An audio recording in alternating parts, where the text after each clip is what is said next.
ഇന്നലത്തെ പ്രഡിക്ഷൻ 8 നിലയിൽ പൊട്ടി. പക്ഷെ അതൊരു ബോൾഡ് പ്രഡിക്ഷൻ നടത്തിയതാണ്. PBKs മികച്ച ടീമാണ്, പെർഫെക്റ്റ് ടീമാണ്, എന്നാലും ഇങ്ങനെ പ്രതീക്ഷിക്കുന്നു എന്ന് പറഞ്ഞുകൊണ്ടാണത് പറഞ്ഞത്. പക്ഷേ ആ റിസ്ക് എടുക്കേണ്ടായിരുന്നു എന്നിപ്പോൾ തോന്നുന്നു.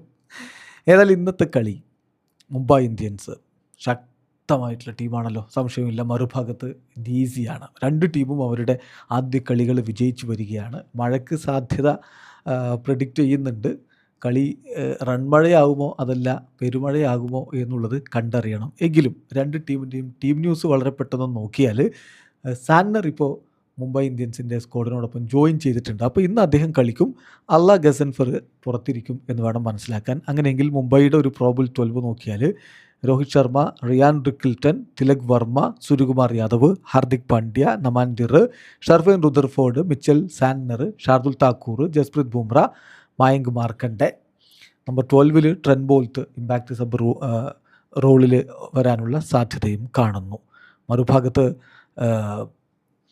DCയുടെ കാര്യത്തിൽ നമുക്കറിയാം, കഴിഞ്ഞ കളിയിൽ കിടിലം പ്രകടനമാണ് സമീർ റിസ്വി നടത്തിയത്. റിസ്വി ഓർ അശുതോഷ് ശർമ്മ എന്നൊരു സംശയം അവിടെ ഉണ്ട്. എന്നാലും റിസ്വിക്ക് തന്നെയാണ് സാധ്യത.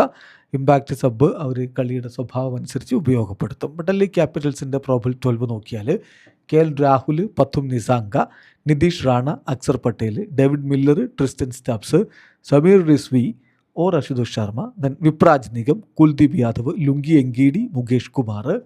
ഇമ്പാക്റ്റ് സബായിട്ട് ടി നടരാജനെയും പ്രതീക്ഷിക്കുന്നു. ഏതായാലും കളി നടക്കുന്നത് ഡൽഹിയിലാണ്. റണ്ണൊഴുകാൻ നല്ല സാധ്യതയുള്ള പിച്ചിലുമാണ് കളി. ആര് ജയിക്കും പ്രഡിക്റ്റ് ചെയ്യുക ഒരല്പം ബുദ്ധിമുട്ടാണ്. എങ്കിലും ഞാൻ പ്രതീക്ഷിക്കുന്നു ഈ കളി മുംബൈ ഇന്ത്യൻസ് വിജയിച്ചു കയറും.